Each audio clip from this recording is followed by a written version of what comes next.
Buenos días, mis queridos hermanos, que la paz de nuestro Dios les acompañe en este precioso día. Hoy vamos a reflexionar sobre un texto que es un texto de primeros escritos y que nos habla precisamente de la terminación del mensaje del tercer ángel, es decir, de qué es lo que ocurre justo al final del tiempo cuando se termina la obra que tiene lugar en el lugar santísimo y, y viene nuestro Redentor, ¿verdad? Es un texto que creo que no, como siempre digo, creo que no está del todo comprendido en su más profundo sentido. Es un texto muy condensado, habla de muchas cosas en pocas palabras. Hoy vamos a intentar a ver qué es lo que podemos, el jugo que podemos sacar, ¿no? de todo lo que nos transmite. Por supuesto que no vamos a hablar en detalles porque nos da para horas, muchas horas. Pero sí que vamos a intentar comprender en grandes líneas, ¿no? El mensaje que quiere transmitir. Y precisamente eso es lo que pretendemos en día de hoy. Mi consejo es que cada uno de vosotros os acerquéis a la palabra de Dios y que por vosotros mismos estudiéis con profundidad, tomaros el tiempo para estudiar con profundidad todo lo que este texto nos quiere decir, porque hay muchísima enseñanza dentro de este texto, ¿verdad? Incluso vais a ver que el texto tiene un paso adelante, un paso atrás, es decir, nos presenta unos hechos en la primera parte, luego vuelve y nos presenta desde otra perspectiva los mismos hechos. Por lo tanto, no es un texto de muy fácil comprensión, pero guiados por el Espíritu de Dios, seguramente que lo vamos a comprender.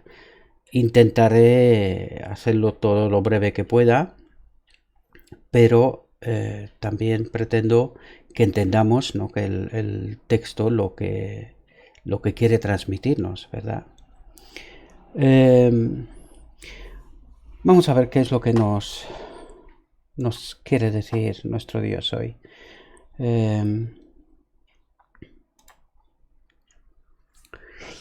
Fijaos, se me señaló la época en que terminaría el mensaje del tercer ángel.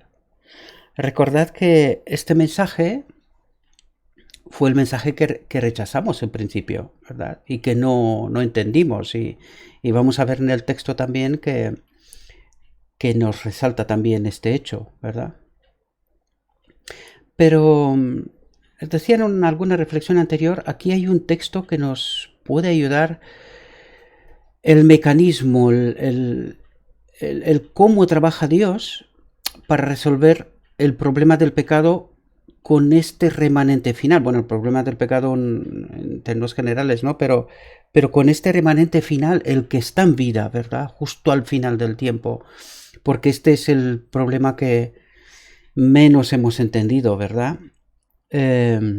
Y fijaos lo que dice. El poder de Dios había asistido a sus hijos, quienes después de cumplir su obra, y ahora volveremos sobre esto, estaban preparados para sobrellevar la hora de prueba que les aguardaba. Aquí vamos a pararnos un momento porque creo que esto es muy importante.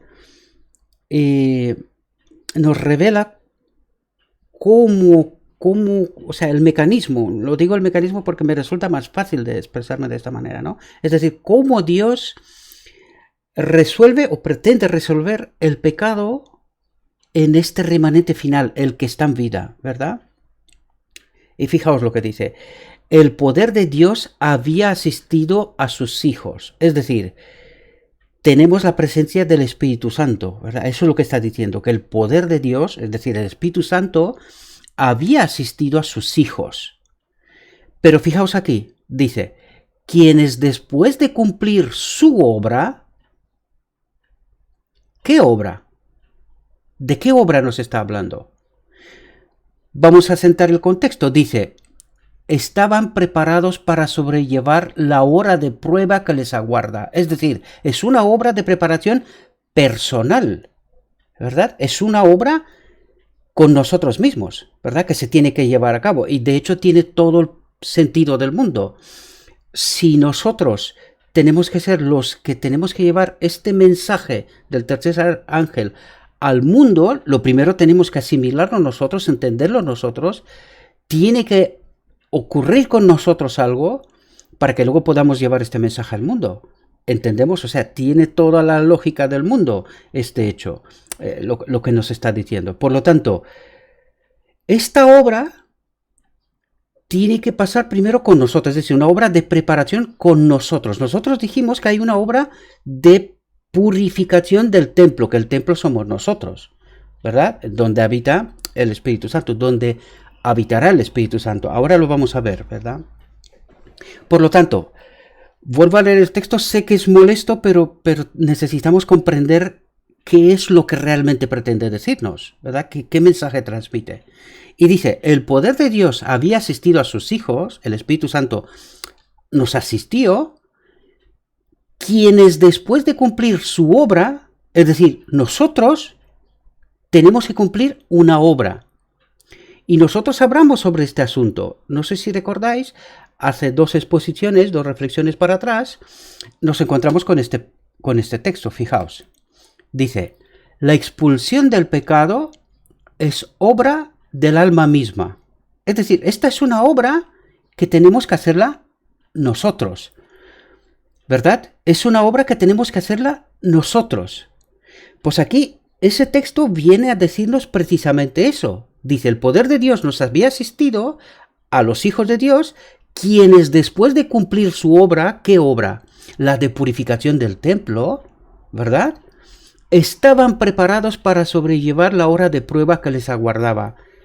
¿Lo entendemos bien ahora el texto? ¿Lo comprendemos bien? Es decir, nosotros tenemos que hacer esta obra de purificación junto con el Espíritu Santo. Aquí nos dice, el poder de Dios nos había asistido. Pero no es una obra que la hace solo el Espíritu Santo. Ya hemos aclarado aquí que la decisión es nuestra, ¿verdad? Y el texto de antes nos decía, ¿no?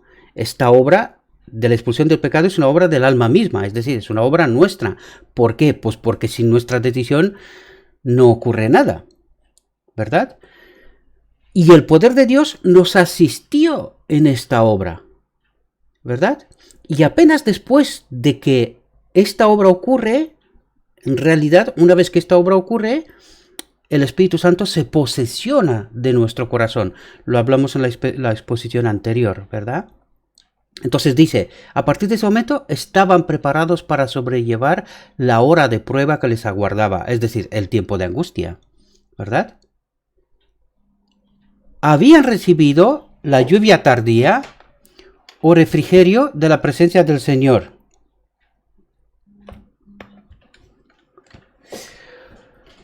Y se había reavivado el viviente testimonio.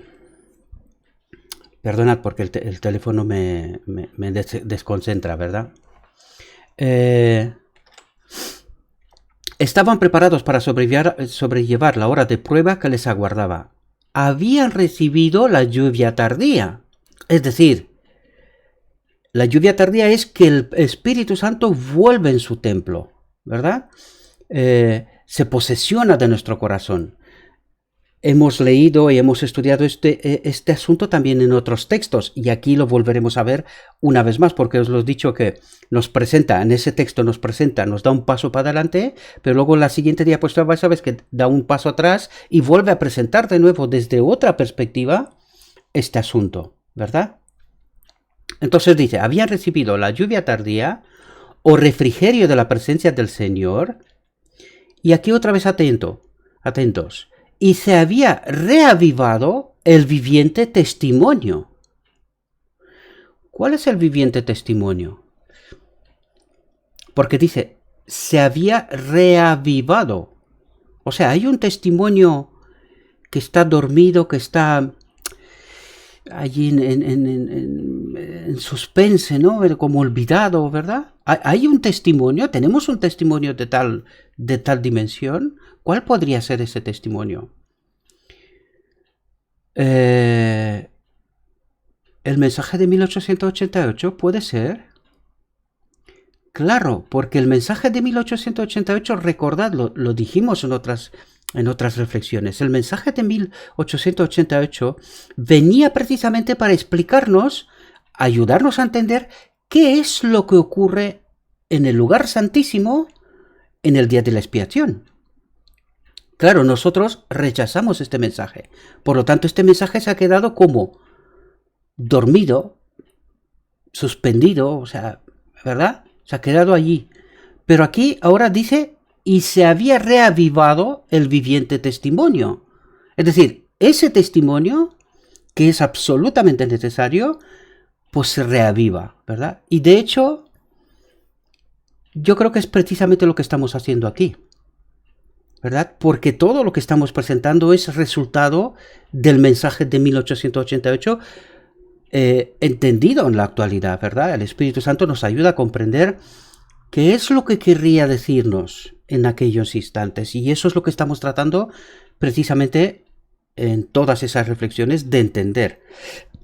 Por lo tanto, dice, habían recibido la lluvia tardía o refrigerio de la presencia del Señor y se había reavivado el viviente testimonio, ¿verdad? El mensaje de 1888.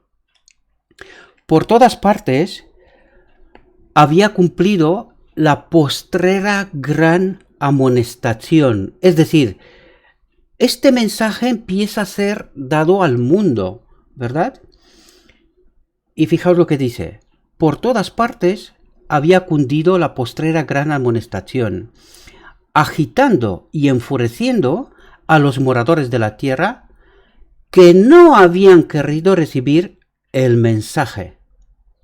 Es decir, si os recordáis, hay una visión, la visión del tren de gran velocidad, ¿verdad? Donde nos dice que había un pequeño grupo que iba a dirección contraria andando, ¿verdad? Por lo tanto, entendemos claramente que no mucha gente aceptará este mensaje de los cristianos, pero también del mundo, ¿verdad? No mucha gente. Habrá quien sí, pero no será mucha gente. Y aquí vuelve a explicarnos esto, que no habían querido recibir el mensaje. Vi ángeles que iban y venían de uno a otro lado del cielo. Un ángel con tintero de escribano en la cintura regresó de la tierra y comunicó a Jesús que había cumplido su encargo, quedando sellados y numerados los santos. Quedando sellados y numerados los santos es precisamente lo que dijimos antes. Es decir, el Espíritu Santo viene y ocupa su lugar en su templo. Quedamos sellados, ¿verdad? Este es el sello. ¿Sí? No es otro. Vi entonces que Jesús, quien había estado oficiando ante el arca de los 10 mandamientos, es decir, está en el lugar santísimo, dejó caer el incensario y alzando las manos exclamó en alta voz, consumado es. Escuchamos por segunda vez esta expresión de Jesús. La primera vez lo dijo en la cruz, ¿verdad? Consumado es, cuando terminó su obra de profeta, ¿verdad? Aquí vemos que dice consumado es cuando termina su obra de sumo sacerdote, ¿verdad? Y entra en otra fase de su obra, que es la definitiva, de Rey de Reyes, ¿verdad? Por lo tanto, aquí es la segunda vez cuando él dice consumado es, ¿verdad? Y toda la hueste angélica se quitó sus coronas cuando Jesús hizo esta solemne declaración. El que es injusto, sea injusto todavía, y el que es inmundo, sea inmundo todavía, y el que es justo, practique la justicia todavía, y el que es santo, santifíquese todavía, ¿verdad? Bien, pero ahora vamos a ver que nos da un paso atrás, ¿verdad? y, y vuelve a presentarnos desde otra perspectiva los mismos hechos, ¿verdad? Fijaos, todos los casos habían sido fallados para vida o para muerte. Mientras Jesús oficiaba en el santuario, había proseguido el juicio de los justos muertos y luego el de los justos vivientes. Cristo, habiendo hecho expiación por su pueblo y habiendo borrado sus pecados, había recibido su reino. Es decir, en una frase condensa mucho en realidad, ¿verdad? Estaba completo el número de los súbditos del reino, y aquí atento, y consumado el matrimonio del Cordero. Recordáis que nosotros estamos diciendo que el Apocalipsis 19, cuando nos habla de la boda del Cordero, del matrimonio, está hablando precisamente de esta última fase del final del gran día de la expiación, y en donde tiene lugar la boda del Cordero, ¿verdad? Y aquí dice, y consumado el matrimonio del Cordero. ¿Qué dijimos nosotros que significa el matrimonio? La unión de lo divino y lo humano, de la restauración de Adán, ¿verdad? Es decir, de lo que nos está hablando aquí es de que el remanente final queda restaurado, queda sellado, lo que leímos en el texto anterior, ¿verdad? Por eso dice, y consumado el matrimonio del Cordero. Recordad, todavía no ha salido del lugar santísimo, que ahora lo vamos a ver, ¿verdad? El reino y el poderío fueron dados a Jesús y a los herederos de la salvación.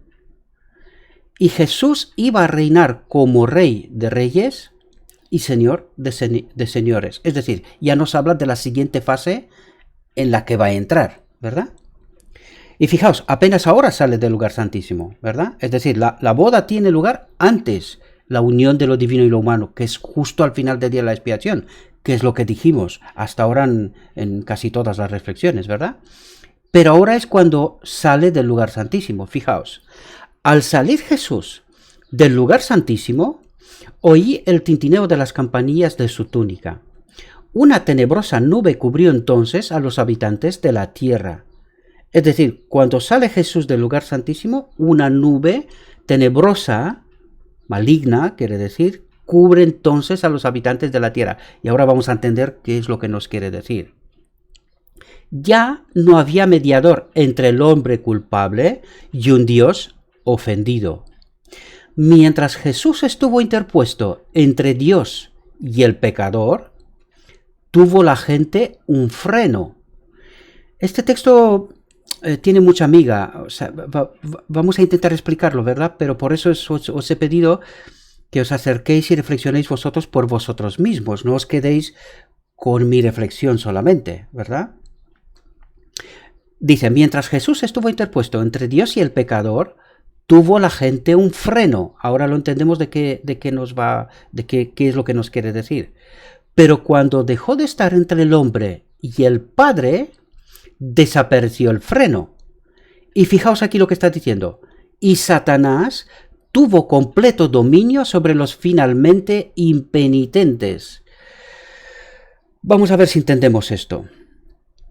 Es decir, mientras Jesús estaba en el lugar santísimo, interpuesto entre Dios y el pecador, eso es lo que quiere decir, mientras Jesús estaba haciendo esta obra de expiación, ¿verdad? La gente tuvo un freno. ¿Qué freno? Es decir, que Satanás, no tuvo un dominio completo sobre la humanidad.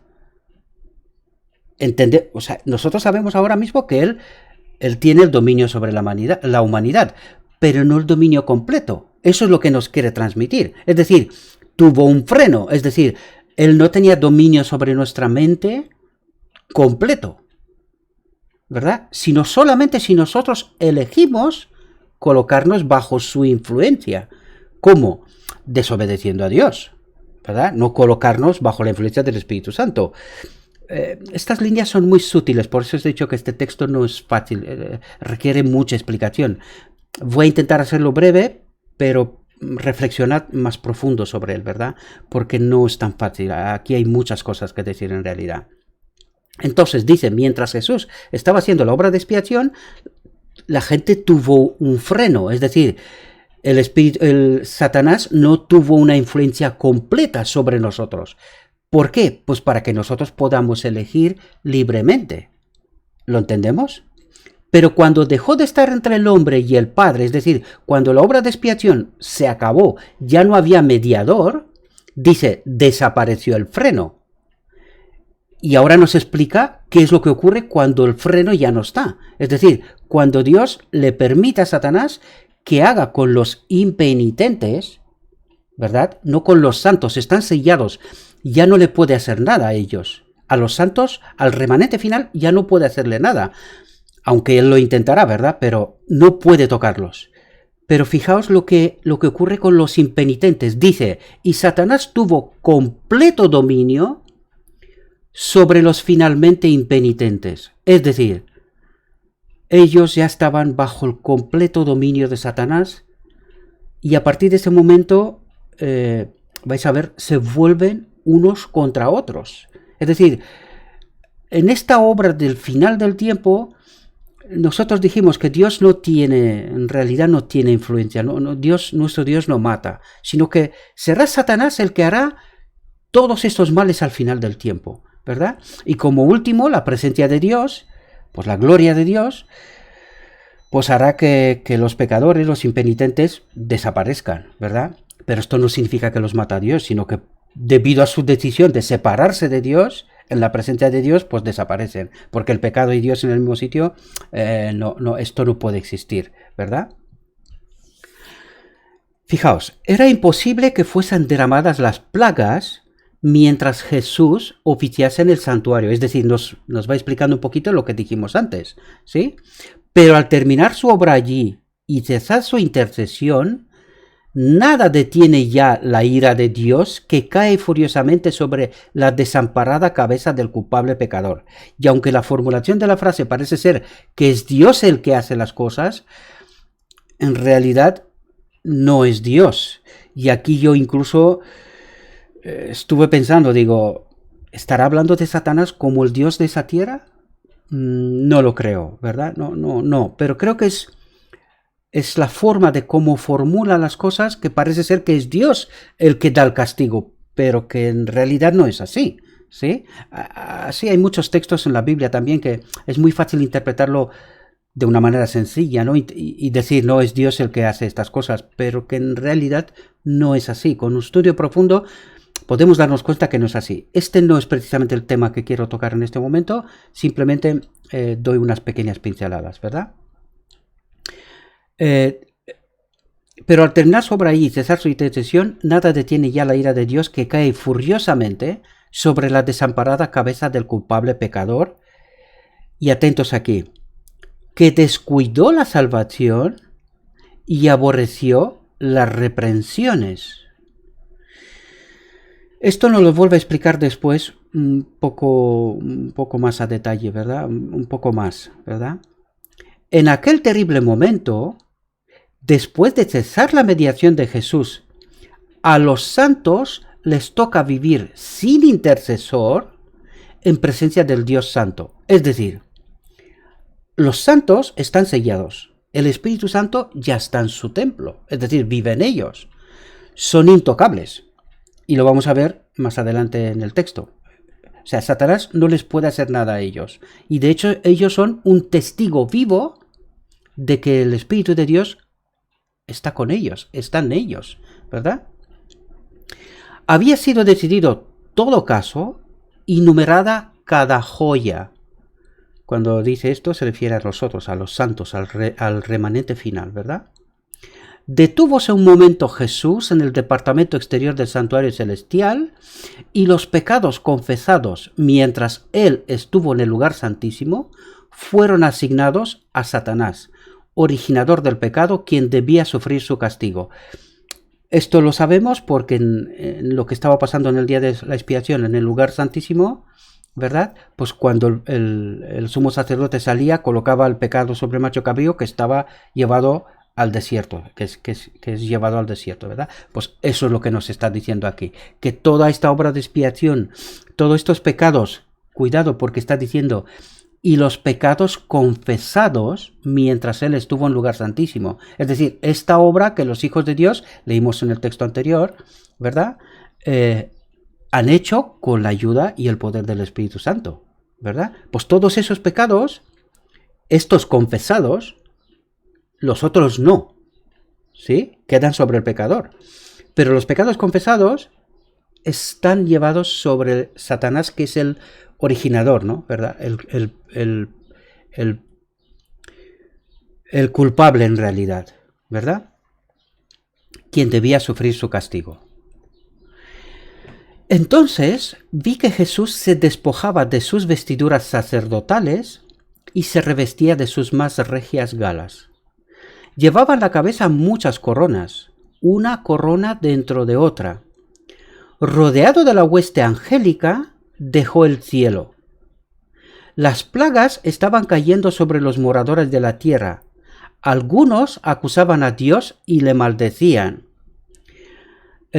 Aquí debemos de ver de que en este proceso de que Jesús se cambia de ropa, ya empiezan las plagas.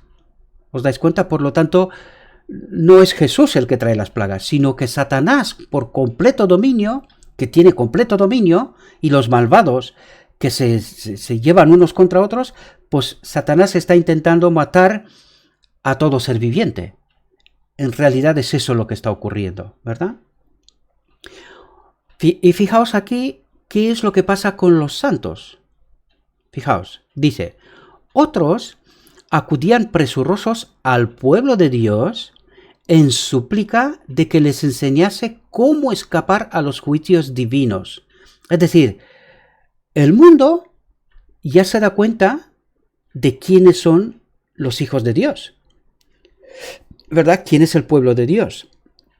Y ya lo dijimos en otras exposiciones. A partir de esto ellos tienen la ropa de gloria y harán la mayor obra sobre la tierra. Pero esto es un poco antes. Ahora ya nos está hablando, cuando Jesús ya sale del lugar santísimo, ya no hay más tiempo de gracia para nadie. Se acabó. Por lo tanto, ahora lo que nos está explicando es precisamente justo después de ese tiempo, cuando Jesús sale del lugar santísimo y está cambiándose de ropa, ¿verdad? Entonces estamos en este tiempo. Ahora mismo ya los santos no pueden hacer nada, ya no pueden hacer nada. Todo lo que tenían que hacer lo han hecho antes de este momento, antes de que Jesús salga del lugar santísimo, ¿verdad? Otros acudían presurosos al pueblo de Dios en súplica de que les enseñase cómo escapar a los juicios divinos. Pero aquí hay un pequeño detalle que os quiero comentar. Fijaos, la gente piensa y mucha gente de hecho, piensan que el propósito, nuestro propósito, es escapar de estos juicios divinos, ¿verdad? Que tenemos que buscar cómo ser salvos. Pero en realidad no entendemos que el remanente final no persigue esto. El remanente final lo que persigue es glorificar a Dios, porque ellos han entendido que la salvación ya está obrada para ellos. Ellos solamente tienen que aceptarla por fe, y por fe se hace esta obra de purificación también en ellos. Ellos entienden que esto es una obra que se lleva a cabo por fe, ¿comprendéis? Por lo tanto, ellos no buscan su propia salvación, sino que buscan glorificar a Dios. Por eso necesitan ser purificados, porque necesitan obedecer en perfecta armonía con el carácter de Dios. Pero no para ser salvos. Ellos saben que ya lo son, sino para glorificar a Dios. Entienden perfectamente esta obra final. La entienden perfectamente. Por lo tanto, fijaos lo que están buscando aquellos que no han aceptado a Dios. Fijaos, ellos buscan cómo escapar a los juicios divinos. Es decir, de manera egoísta piensan ellos. El remanente final no piensa en ellos. Piensan los demás y piensan glorificar a Dios. Es muy diferente. Es muy diferente. Y tenemos que entenderlo, porque ellos no pueden pensar egoístamente. Esto es pecado también. ¿Comprendéis? Sino que ellos piensan en proclamar este mensaje, en hacer al mundo entender qué es lo que tiene que pasar al final del tiempo. Y entienden que tienen que ser purificados para poder glorificar de esa manera a Dios. Entienden esta obra final de vindicar el nombre de Dios. ¿Comprendemos? Fijaos lo que dice aquí. Pero los santos no tenían nada para ellos, porque se había terminado el tiempo de gracia, ¿verdad? Había sido derramada la última lágrima en favor de los pecadores, ofrecida la última angustiosa oración, soportada la última carga y dado el postrer aviso. Es decir, toda esta obra ya lo han hecho antes, pero que no fue aceptada. Lo leímos antes, ¿verdad? En la diapositiva anterior. Ellos no aceptaron este mensaje y cuando despertaron, ya es tarde, ya lo vamos a ver enseguida, ¿verdad? Fijaos, la dulce voz de la misericordia ya no había de invitarlos. Yo estoy en la puerta y llamo, ¿verdad? El mensaje del Apocalipsis. Cuando los santos y el cielo entero se interesaban por la salvación de los pecadores, fijaos aquí, estos no habían tenido interés por sí mismos. ¿Entendéis?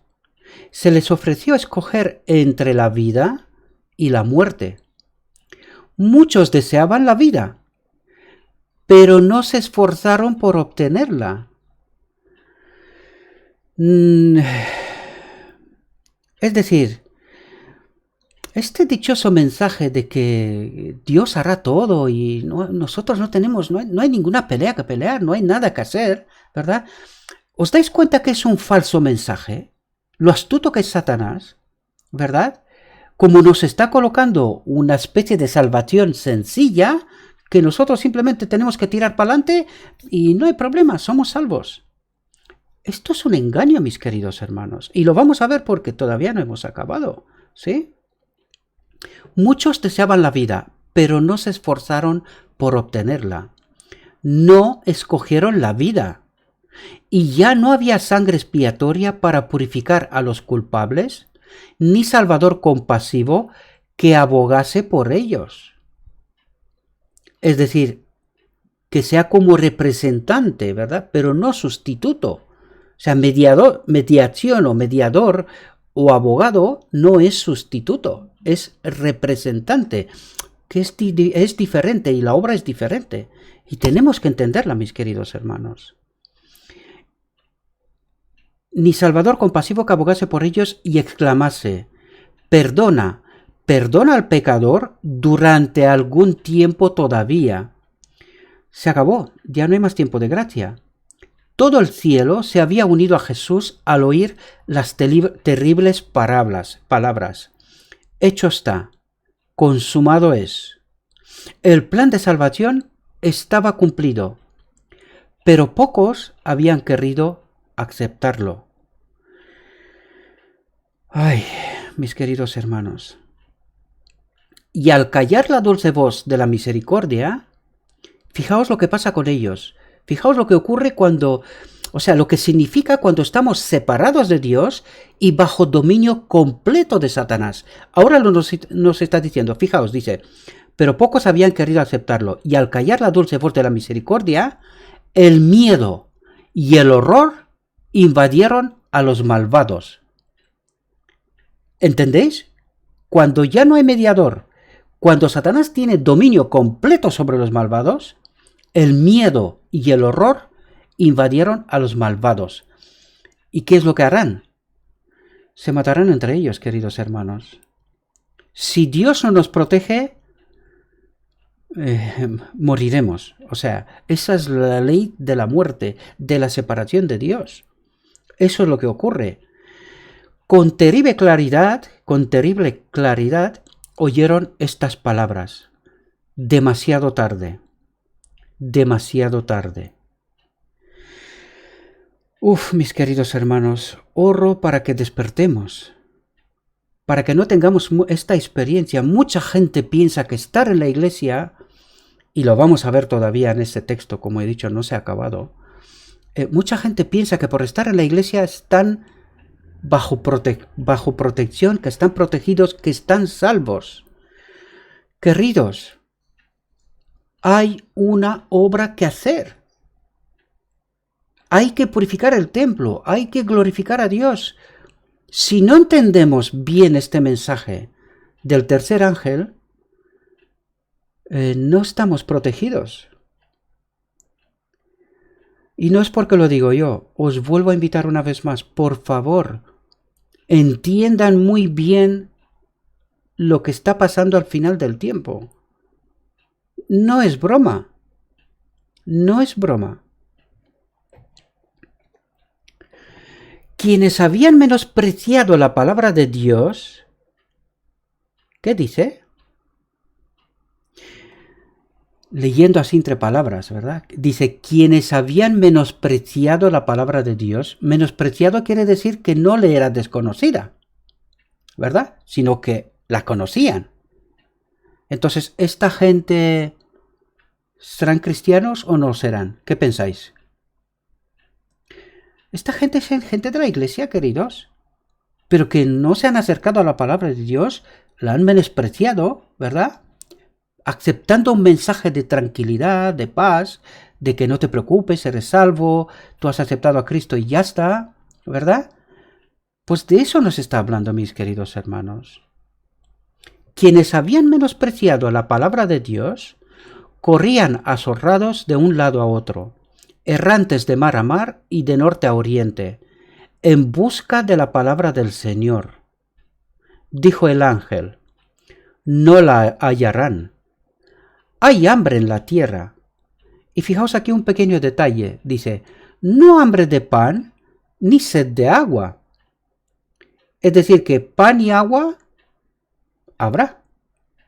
¿Sí? Porque no nos resalta, no es esa la falta que hay, sino que es falta de palabra de Dios. Este es el hambre. Pero en realidad ya lo leímos antes, es un hambre egoísta de ser salvo. ¿Verdad? Y eso demuestra que no han entendido esta obra final. ¿Entendemos? Dice, no la hallarán. Hay hambre en la tierra. No hambre de pan, ni sed de agua, sino de oír las palabras del Señor. Que no dieran por oír una palabra de aprobación de parte de Dios. Pero no. Han de seguir hambrientos y sedientos. Y fijaos aquí, mis queridos hermanos, fijaos, porque dijimos que esta gente son cristianos, gente que está en la iglesia, ¿verdad? Fijaos lo que dice aquí. Día tras día descuidaron la salvación, estimando en más las riquezas y placeres de la tierra que los tesoros y alicientes del cielo. Rechazaron a Jesús y menospreciaron a sus santos. Y ahora veremos quiénes son estos santos. Ahora veremos, enseguida. ¿Sí? Pero fijaos, ¿qué es lo que hicieron en realidad? Porque parece ser que no es una cosa mala. En el fondo no es una cosa mala. Pero fijaos el detalle, la sutileza del asunto, ¿verdad? Dice, día tras día descuidaron la salvación. Descuidaron esta obra que tenían que hacer, ¿verdad? Y dice, estimando en más las riquezas y placeres de la tierra. Uf, ¿qué habrá detrás de estas palabras? ¿Qué quiere decir aquí? ¿Será que desde que despertamos por la mañana y hasta que volvemos a la cama por la noche, estamos más preocupados por nuestras necesidades diarias, ¿verdad? Dice las riquezas y placeres de la tierra. Estamos buscando pasarlo bien, ¿no? En realidad. ¿Es esto malo en el fondo? No. Pero ¿sabéis cuándo se convierte en malo? Se convierte en malo cuando descuidamos poner a Dios en el primer lugar. ¿Comprendéis? Es decir, primero dice, día tras día descuidaron la salvación. Es decir, lo primero tenía que ser la obra de Dios en nosotros y a través de nosotros con los demás. Y eso precisamente fue lo que nosotros descuidamos. Esta obra que tenía que hacerse con nosotros y luego a través de nosotros con los demás, ¿verdad? Y ese es el problema, ¿verdad? Porque en el fondo parece ser que, hombre, nadie quiere que lo pasemos mal, ¿verdad? Pero tampoco se trata de acostumbrarnos a esta tierra. ¿Qué es lo que estamos haciendo? Construimos casas, nos asentamos bien, ¿verdad? Queremos que la cuenta en el banco esté bien, ¿verdad? Y esto me refiero ya a los países más desarrollados, porque en los otros países ya ni siquiera piensan esos. Pero esto significa que ellos están fuera de esta situación. No, querido. No. Tenemos que entender claramente que si Dios no ocupa el primer lugar, en realidad no ocupa ningún lugar. Es lo que el texto nos está diciendo. Si Dios no ocupa el primer lugar, aun estando en la iglesia, en realidad no ocupa ningún lugar. Porque nosotros estamos en la iglesia bajo una falsa premisa, que es que la salvación está obrada por nosotros, que simplemente falta que venga Cristo, ¿verdad? ¿Y de qué nos ocupamos? Pues de los placeres de la tierra, ¿verdad? Mientras estemos por aquí, pues pasarlo bien, ¿verdad? Y es precisamente este hecho lo que nos puede llevar a la perdición, ¿sí?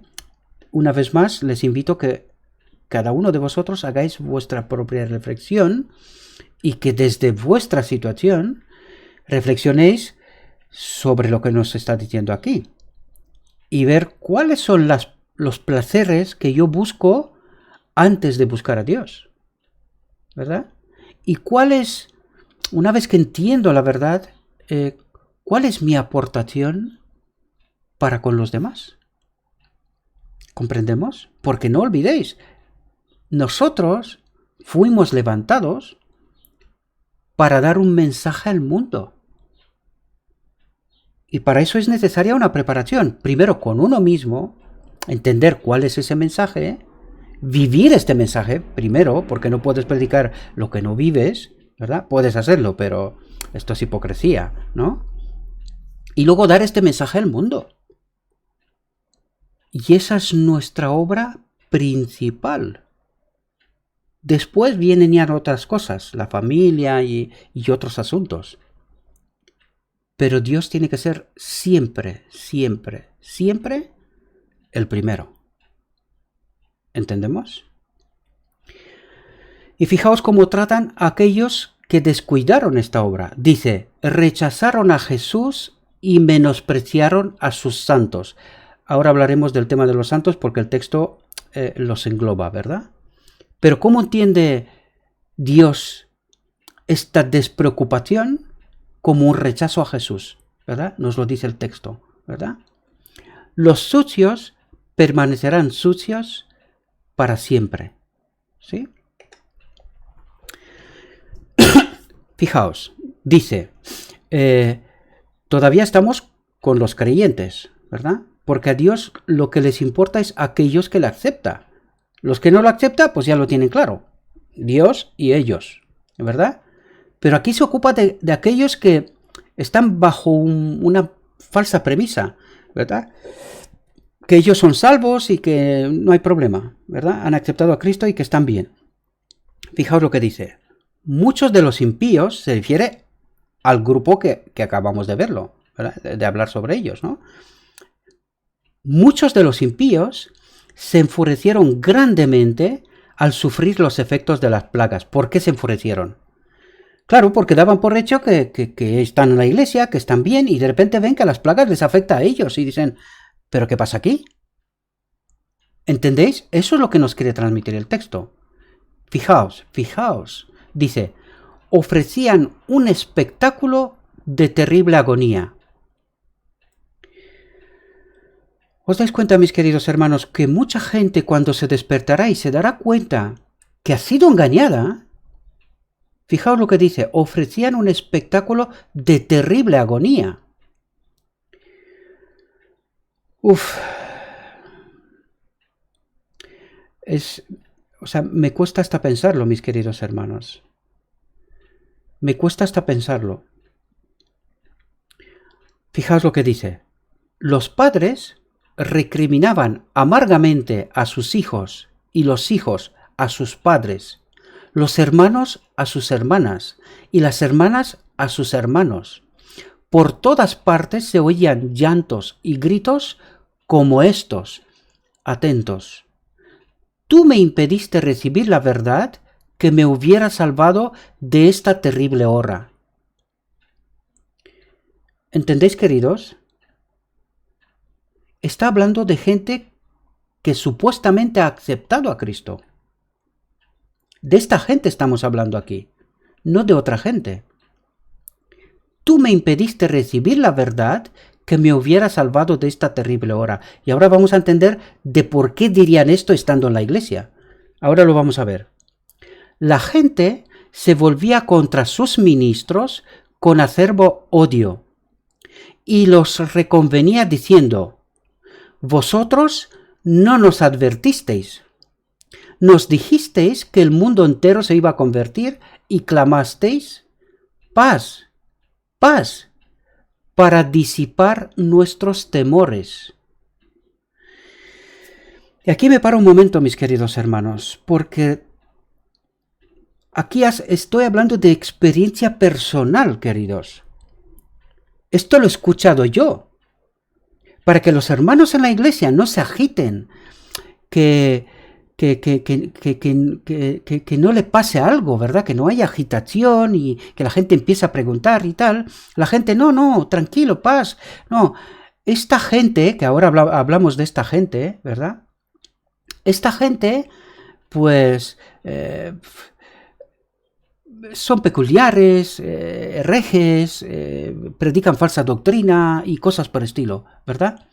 Entonces, hay unos supuestos protectores en la iglesia que están mandando este mensaje: paz, paz, tranquilos, lo que nosotros sabemos, esto es la verdad, somos salvos, hemos aceptado a Cristo, no hay problema.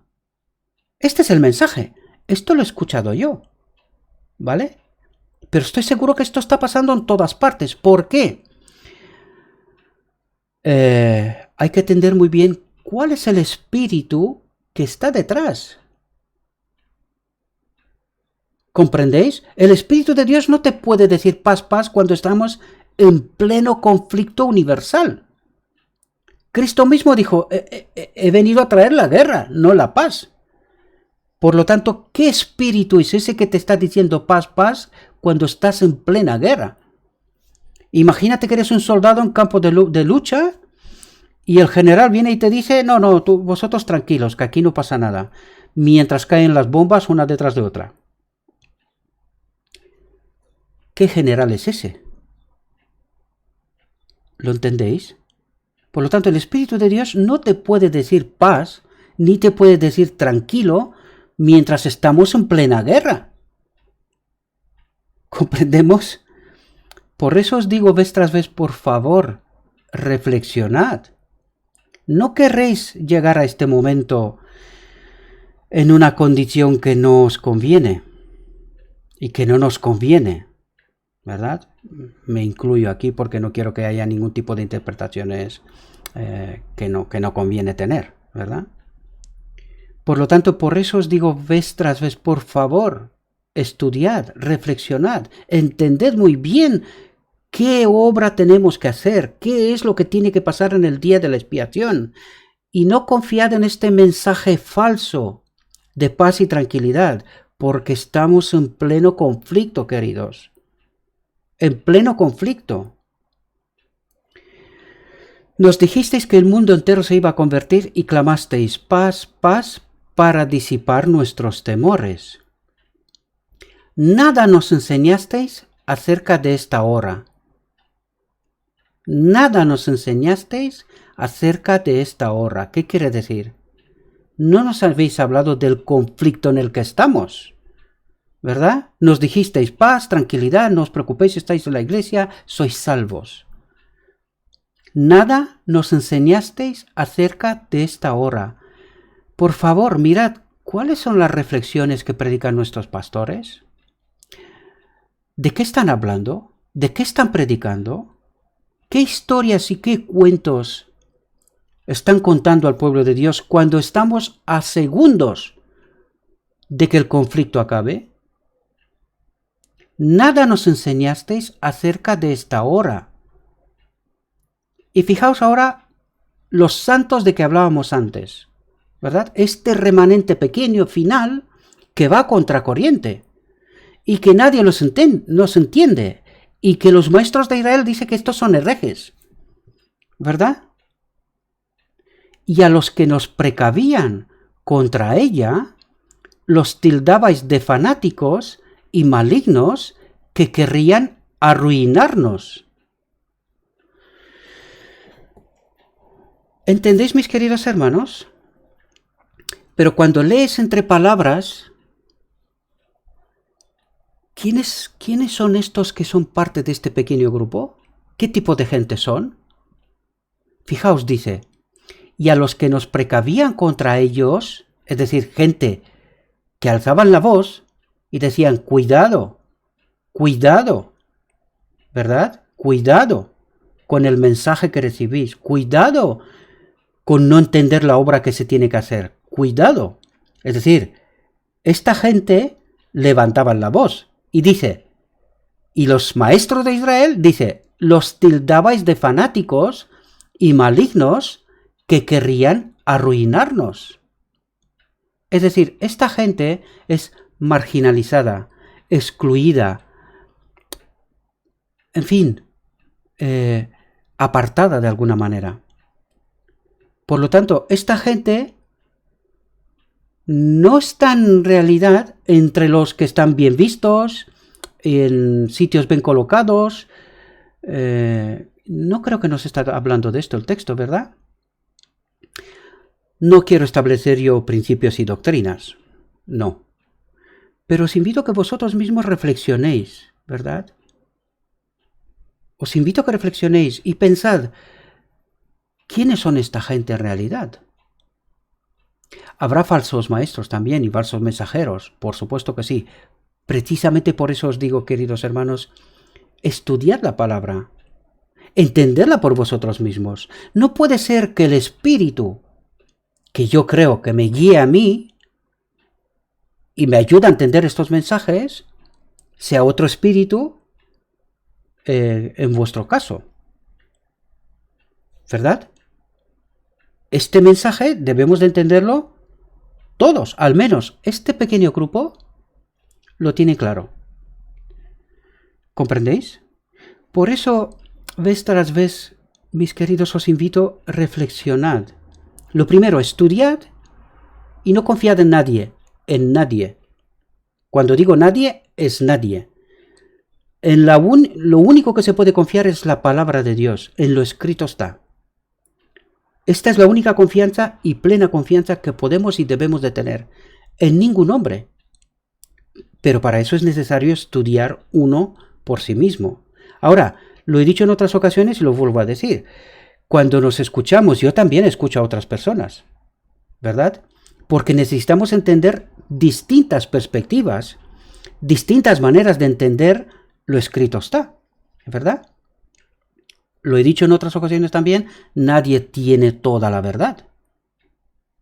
Sino que mis reflexiones te pueden ayudar a ti a entender una perspectiva diferente a la que hasta ahora tú tenías o entendías, ¿verdad? Y a mí me ayuda tu reflexión para que yo pueda entender otra perspectiva que quizás hasta ahora no la había entendido, ¿verdad?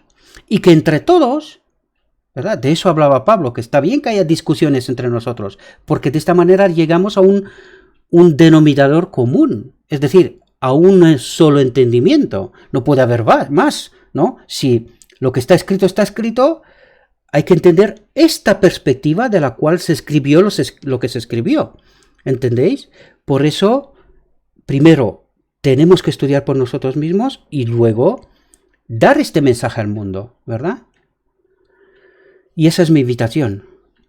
No os tomáis lo que aquí decimos al pie de la letra, jamás. No cometáis este error. Una cosa es escuchar mis reflexiones y otra cosa es confiar plenamente en esto. No cometáis este error, por favor. Estudiad, reflexionad y si algo no está bien, porque puedo equivocarme, sigo siendo un hombre como cualquier otro, ¿verdad? Puedo equivocarme y de hecho me equivoco muchas veces. Por eso os invito, reflexionad. No os quedáis con lo que aquí decimos, porque es demasiado importante estar o no estar en una condición o en otra.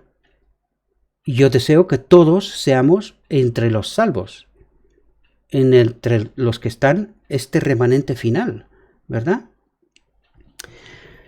Fijaos, pero vi que los ministros no se libraron de la ira de Dios. Sus sufrimientos eran 10 veces mayores que los de sus feligreses. Y aquí podemos entender claramente que todo este texto se refiere a la iglesia. Está hablando de la iglesia, no de otra gente. ¿Sí? ¿Por qué los ministros sufren 10 veces más?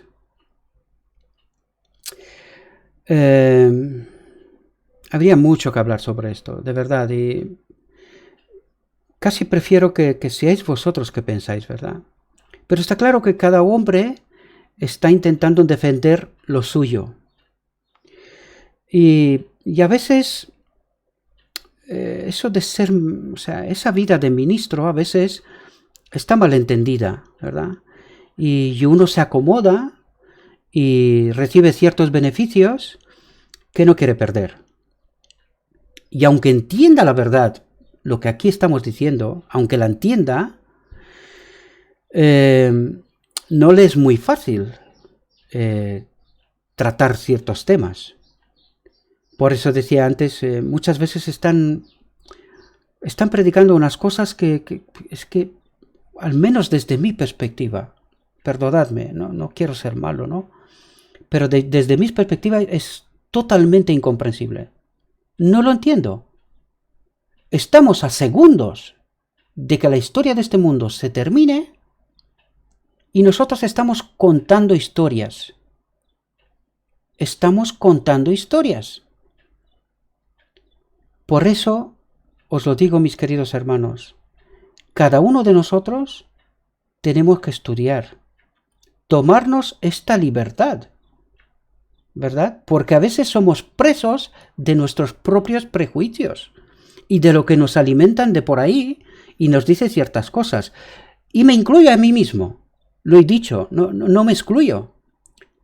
No me escucháis como si yo fuera la voz de la verdad absoluta, jamás. Porque no es así. Tenemos que entender la verdad por nosotros mismos.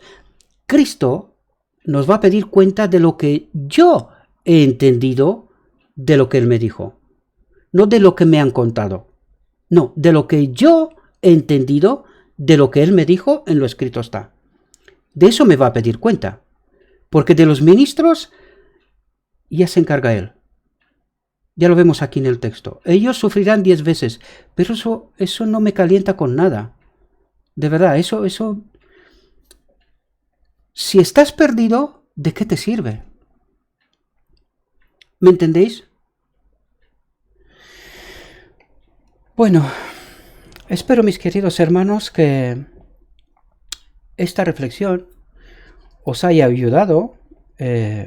Os pido encarecidamente que os paráis a reflexionar sobre ella. Hay muchas cosas que entender, ¿verdad?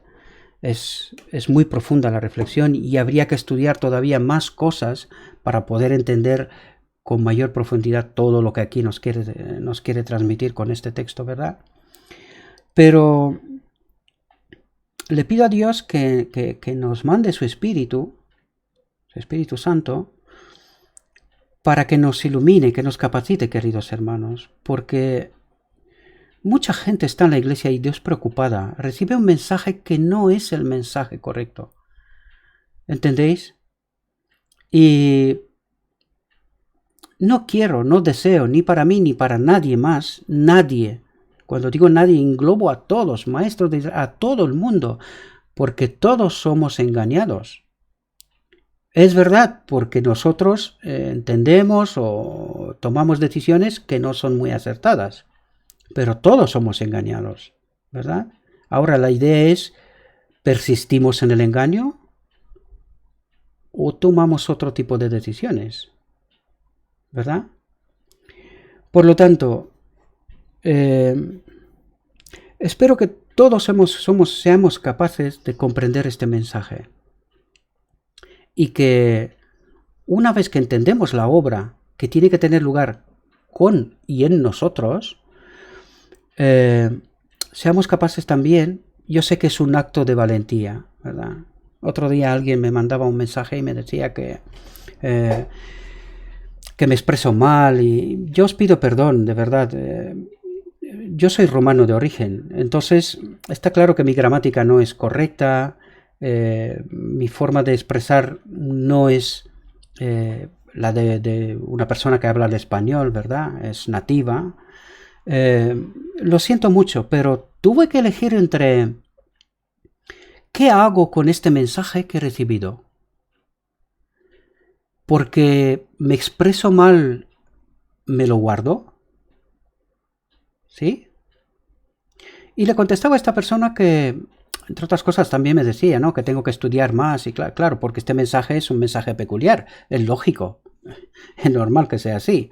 El que estudia se da cuenta de que hay más luz, todavía hay más luz, ¿verdad? O sea, es decir, cosas que no hemos entendido. Y precisamente eso es lo que estamos tratando de averiguar aquí, de reflexionar, ¿verdad? Todas esas cuestiones. Por supuesto que no establecemos doctrina ni principios en absoluto, pero sí resaltamos cuestiones que quizás no hemos entendido bien, ¿no? Y por eso os invito a que vosotros tengáis vuestra propia reflexión, vuestro propio estudio y que tomáis vuestras propias decisiones. Porque nadie será salvo por las decisiones de nadie, sino por sus propias decisiones. De eso me pedirá cuenta Dios a mí, de mis decisiones, ¿verdad? Por lo tanto, por eso os invito a un estudio profundo y que cada uno de nosotros tomemos esas decisiones, ¿verdad? Como os decía antes, de esta persona, ¿no?, que me estaba reclamando fallos, errores de expresión, no entendimiento en mi mensaje, ¿no? Yo le contesté, yo soy absolutamente consciente, me doy cuenta, ¿no?, que es todo un acto de valentía, y esto es permitirme la falta de humildad, ¿no? Pero en realidad es lo que es todo un acto de valentía salir a hablar en un idioma que no es tu idioma y sobre todo decir todo lo que aquí tratamos de reflexionar, ¿verdad? De decir. Pero, ¿cuál es la decisión correcta? ¿Averiguar la verdad y callarla?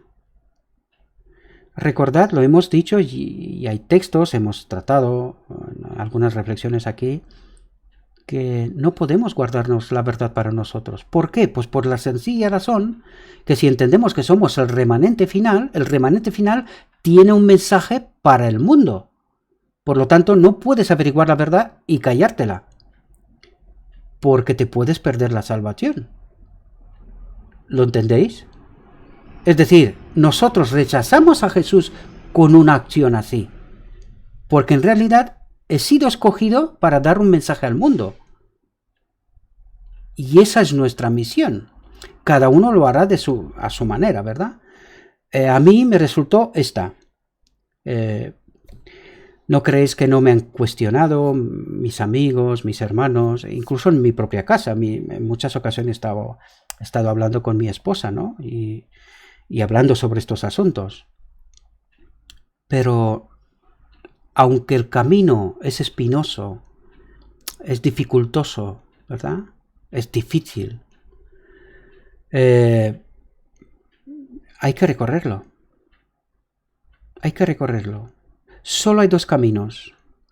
El camino en donde va el pequeño grupo por el campo, un camino que no es fácil, o el camino fácil en ese tren de gran velocidad, de lujo, donde todo está perfecto, pero que al final de este camino es la muerte. Por lo tanto, yo escogí el camino difícil. Y os recomiendo que hagáis lo mismo, ¿verdad? No es fácil transmitir este mensaje, ya habéis visto, el mundo lo va a rechazar. Gran parte del mundo no lo van a entender, pero aún así, tenemos que predicar este mensaje, vivirlo y predicarlo. Os deseo, mis queridos hermanos, que el Espíritu Santo os acompañe en vuestro estudio personal. Os deseo un próspero día y que todo lo que os he dicho, os lo he dicho en nombre de Cristo Jesús. Amén.